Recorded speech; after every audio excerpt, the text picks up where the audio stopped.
BA second year political science second paper के students, second paper Indian political system, इस paper के अंतर्गत आज हम यूनिट सेकेंड स्टार्ट कर रहे हैं, जिसमें हम सर्वप्रथम जो टॉपिक पढ़ेंगे वो है भारत का संवैधानिक विकास। आज हम इसके अंतर्गत ये देखेंगे कि भारतीय संविधान सभा से क्या तात्पर्य है और इसका किस तरह से विकास हुआ और इसमें महत्वपूर्ण जो प्रमुख सदस्य थे, प्रमुख संविधान निर्माता थे, वो कौन कौन थे। स्वाधीन राष्ट्र का अपना एक संविधान होता है और उस राष्ट्र की शासन व्यवस्था का संचालन भी उसी से होता है। संविधान राष्ट्रीय विकास में अपना योगदान दे सकता है। राष्ट्र की जनता स्वयं उसको निर्मित करती है और उस देश के संविधान निर्माता सभा के द्वारा वो निर्मित होता है। और संविधान निर्माता सभा के द्वारा जो संविधान का निर्माण है वो एक स्वाधीन राष्ट्र का लक्षण देखा जा सकता है। भारत भी जब 15 अगस्त 1947 को स्वतंत्र हो गया ब्रिटिश उपनिवेशवाद से, गुलामी से, तो उसके बाद भारत के लिए भी एक संविधान सभा का गठन किया गया, जो कि भारत के लिए संविधान का निर्माण करती है। संविधान निर्माण के लिए गठित प्रतिनिधि सभा को ही संवैधानिक सभा कहा जाता है। ये संविधान सभा पूर्ण प्रभुता संपन्न होती है। लोकतांत्रिक राष्ट्रों में जहाँ भी लिखित संविधान है उनका निर्माण संविधान सभा के द्वारा ही किया गया है। संविधान सभा की प्रेरणा का स्रोत 17वीं 18वीं शताब्दी की लोकतांत्रिक क्रांतियों से रहा है और सर्वप्रथम अगर हम देखें तो इन क्रांतियों ने ही इस विचार को जन्म दिया कि शासन के कानूनों का निर्माण नागरिकों के एक विशिष्ट प्रतिनिधि सभा के द्वारा होना चाहिए। जेनिंग्स ने इसके अर्थ को एक्सप्लेन किया है कि संविधान सभा ऐसी प्रतिनिध्यात्मक संस्था होती है जिसे नवीन संविधान पर विचार करने, अपनाने या विद्यमान संविधान में महत्वपूर्ण परिवर्तन हेतु चुना जाता है। इसी तरह से हेनरी मैन ने भी ये माना कि संविधान सभा का विचार का प्रसार होना चाहिए और यही संविधान सभा प्रतिनिध्यात्मक संस्था के रूप में होती है। सर्वप्रथम अमेरिका और फ्रांस में इस तरह के विचारों को क्रियान्वित किया गया था।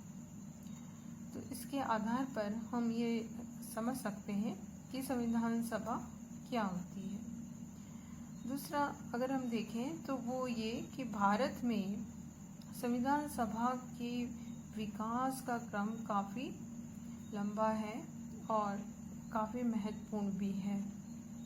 इस अवधारणा का निरंतर विकास हुआ, जो एक निश्चित समय पे नहीं बल्कि एक लंबे ऐतिहासिक विकास का प्रतिफल हम देख सकते हैं। तो भारत में किस तरह से संवैधानिक विकास हुआ है, इसको कुछ प्रमुख घटनाक्रम के आधार पर देखा जा सकता है। जैसा कि अगर हम देखें तो सर्वप्रथम इसका जो लक्षण है वो 1895 के स्वराज्य विधेयक में स्पष्ट होता है। संविधान सभा के सिद्धांत के दर्शन हमें इसमें सबसे पहले देखने को मिले और तिलक के निर्देशन में ये तैयार किया गया था और तिलक की इसमें दूरदर्शिता भी रही। 19वीं सदी में भी इस संबंध में सोच बढ़ी। फिर 20वीं सदी में भी हम महात्मा गांधी के विचारों में इस तरह की बात देखते हैं, जिन्होंने 1922 में अपने विचार अभिव्यक्त करते हुए कहा था कि भारतीय संविधान भारतीयों की इच्छा अनुसार ही होगा। 1924 में भी मोतीलाल नेहरू ने इस तरह की मांग की थी और उसके बाद एम.एन. रॉय ने इस तरह के विचार को लोकप्रिय बनाने पर ध्यान दिया। पंडित नेहरू ने भी इस तरह के विचार संवैधानिक सभा के संदर्भ में दिए थे। तो विभिन्न समय समय पर महापुरुषों का योगदान रहा और उनका काफ़ी प्रयास रहा कि भारत में संवैधानिक सभा गठित हो।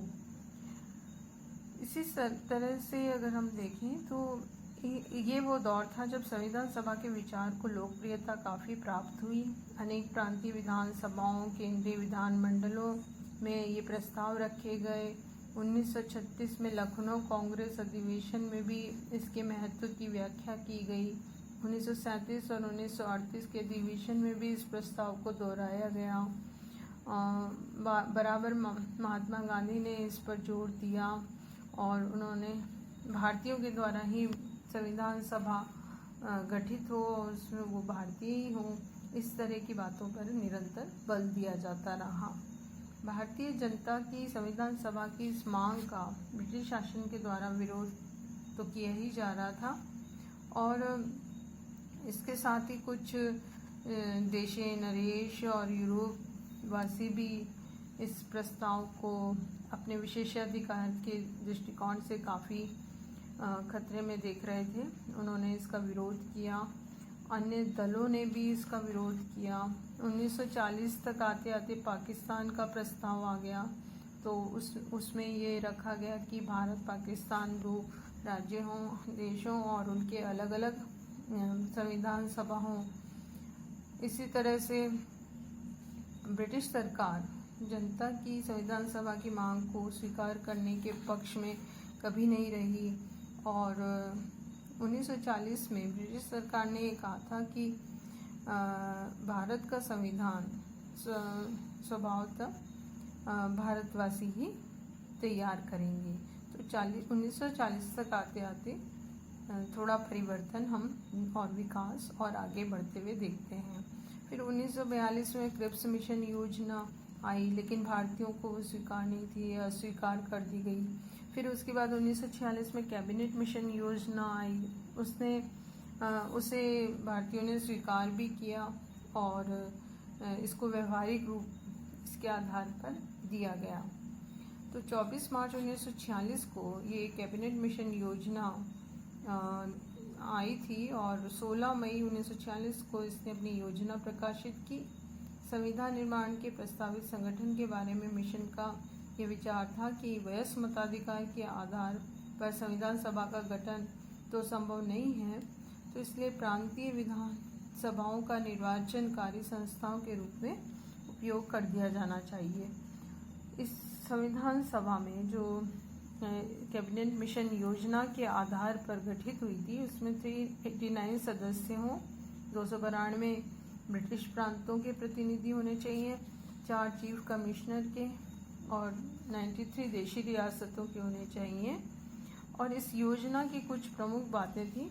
कैबिनेट मिशन जो योजना थी उसमें एक तो ये कि प्रत्येक प्रांत के द्वारा भेजे जाने वाले सदस्यों की संख्या जनसंख्या के आधार पर निश्चित होनी चाहिए। फिर दूसरी चीज़ ये थी कि प्रांतों को इस आधार पर दिए गए स्थान और निवास करने वाली प्रमुख जातियों में उनकी संख्या के आधार पर विभाजित कर दिया जाए और प्रत्येक जाति के प्रतिनिधि उस जाति के सदस्यों के द्वारा निर्वाचित किए जाएं। मतदाताओं के 3 वर्ग रखे गए थे, एक साधारण, मुसलमान और सिख। तो दूसरी प्रमुख बात ये थी। तीसरा ये था कि जो देशी रियासतें थीं उनको जनसंख्या के आधार पर प्रतिनिधित्व देने का निश्चय किया गया था। और चौथा ये था कि प्रांतों के अलग संविधान की योजना की भी इसमें व्यवस्था की गई थी। तो 1946 में कैबिनेट मिशन योजना में ये कुछ प्रमुख बातें थी जो इसमें रखी गई थी और इसमें जो संविधान सभा की जब प्रारंभिक बैठक हुई तो सदस्यों ने अपने आप को 3 वर्गों में बांट लेने की बात की। एक तो हिंदू बहुमत वाले प्रांतों के प्रतिनिधि थे, दूसरा मुस्लिम बहुमत वाले उत्तर पश्चिमी प्रांतों के प्रतिनिधि थे और तीसरा मुस्लिम बहुमत वाले उत्तर पूर्वी प्रांतों के प्रतिनिधि थे। तो इन्होंने अपने अपने प्रांतों और वर्गों के संविधान का निर्माण किया और फिर उसके बाद संघीय संविधान का निर्माण किया जाएगा, ये प्रस्ताव रखा गया। संविधान सभा का जो गठन है और संविधान निर्माण की जो कुछ योजनाएं थीं उसमें कुछ कमियां थीं, लेकिन इसके साथ ही ये जो 1946 के दौर की परिस्थितियां थी उसके अकॉर्डिंगली यदि देखें तो ये अपने आप में एक अच्छी योजना रही और एक अच्छी व्यवस्था भी इसने उस दौर में दी थी। अखिल भारतीय राष्ट्रीय कांग्रेस के द्वारा इसको स्वीकार कर लिया गया था। मुस्लिम लीग ने अपने ढंग से इसकी व्याख्या की। संविधान निर्माण में पाकिस्तान की मांग निरंतर रही और कैबिनेट मिशन योजना कुल मिलाकर भारतीयों ने स्वीकार कर ली थी। संविधान सभा का जो गठन है वो होने के बाद कैबिनेट मिशन योजना के द्वारा ही संविधान सभा का गठन 1946 में हो गया था। तो 1946 में संविधान सभा के चुनाव हुए और चुनाव के द्वारा इस संवैधानिक सभा का गठन किया गया और इसमें 389 सदस्य में से प्रांतों के लिए निर्धारित 296 सदस्यों के लिए चुनाव हुए थे और इस चुनाव में कुछ प्रमुख उस समय जो भारत में दल थे, जैसे कांग्रेस, मुस्लिम लीग, यूनियनिस्ट पार्टी, यूनियनिस्ट मुस्लिम, यूनियनिस्ट शेड्यूल कास्ट, कृषक प्रजा पार्टी, अछूत जाति संघ, सिख, साम्यवादी और कुछ निर्दलीय स्वतंत्र थे। तो ऐसे कुल मिला के 296 सदस्यों के लिए इस समय चुनाव हुए और संविधान सभा में अपनी स्थिति को काफ़ी कमज़ोर देखते हुए मुस्लिम लीग ने इसका बहिष्कार कर दिया था और 9 दिसंबर 1946 को संविधान सभा के प्रथम अधिवेशन में मुस्लिम लीग के प्रतिनिधि शामिल नहीं हुए थे और पाकिस्तान के लिए इस समय मांग बढ़ रही थी।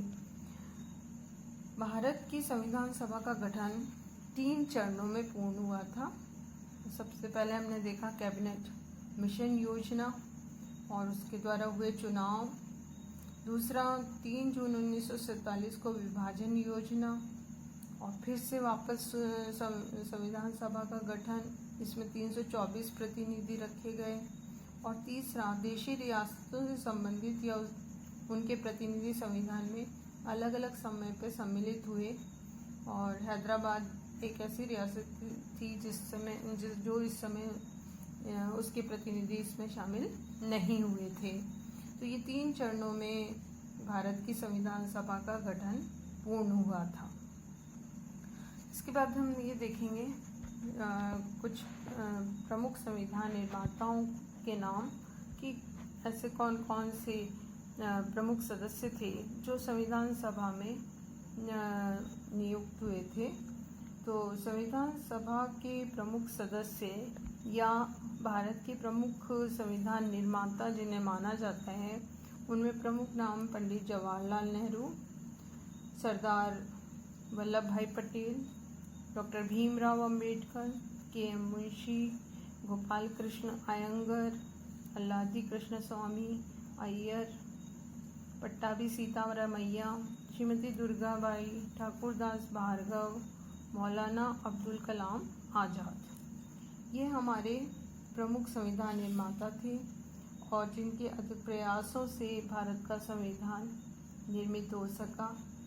और इसमें संविधान सभा में पंडित नेहरू और वल्लभ भाई पटेल शक्ति के केंद्र बिंदु थे और इसके साथ ही डॉक्टर राजेंद्र प्रसाद का भी प्रभाव इसमें रहा और वो संविधान सभा के अध्यक्ष थे।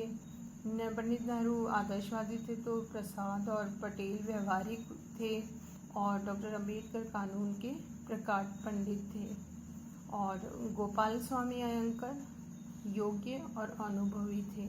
तो ऐसे योग्य अनुभवी विशेषज्ञ जो हमारे संविधान निर्माता थे, उनके मिले जुले अथक प्रयास थे और निरंतर कार्य से भारत के संवैधानिक सभा का गठन भी हुआ और हमारे संविधान का निर्माण भी संभव हो सका।